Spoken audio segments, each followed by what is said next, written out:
Andrew the Scythian was a senior Byzantine military officer who distinguished himself in the Arab-Byzantine Wars, going on to hold the post of domestic of the schools during the last years of the reign of Basil I the Macedonian and in the early reign of Leo VI, the Wise. Until his death, he played a major role in the domestic affairs of Leo's early reign, especially in the dismissal and trial of Patriarch Photios. Life. According to the chronicler Genesios and the continuators of Georgios Monachos, Andrew descended from the Western Scythians, whence the sobriquet, the Scythian, given to him by modern scholars.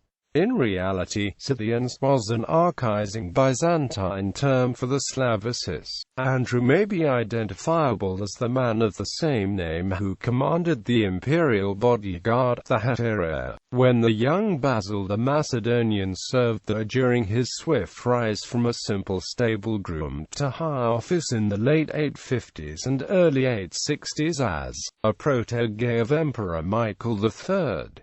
When Basil came to power after assassinating Michael, Andrew rose to higher office. In the 870s, as hypostrategos of the opposition theme, he distinguished himself in the wars against the Arab raids into Asia Minor, and was rewarded by the titles of Patriarchos and the post of domestic of the schools. As domestic, he was responsible for the constant war of raids and counter-raids against the Muslim border emirates of Malachi and Tarsus. Theophanes Continuators reports that he was dismissed due to accusations of timidity against the Arabs, after failing to follow up on a decisive victory against the emir of Tarsus, Abdullah ibn Rashid ibn Qawas, which the Byzantine sources place in the year 878.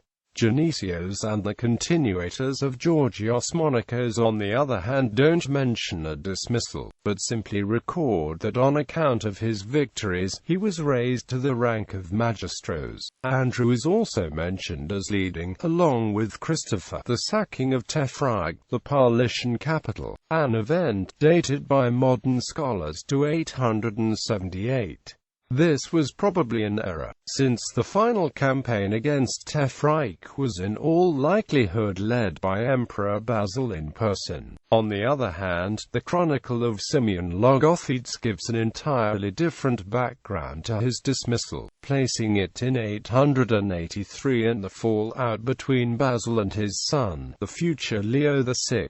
Thus Theodore Santabrinos accused Andrew of being privy to a plot of the circle around Leo to depose his father, along with other high-ranking officials connected to the heir apparent. Andrew lost his post, even though he was on campaign at the time. Whatever the true course of events, his disgrace did not last long, as his successor, Cestus Stipiodes, was decisively beaten by the Arabs, and Andrew soon regained his post, which he held to the end of his life. When Leo succeeded his father, Andrew quickly emerged as the new emperor's right-hand man. Thus it was Andrew who headed the delegation of senior officials and senators sent by Leo immediately after his accession on the 29th of August 886 to Crispolis in order to retrieve and bring back to the capital for reburial in the Church of the Holy Apostles the corpse of Michael III,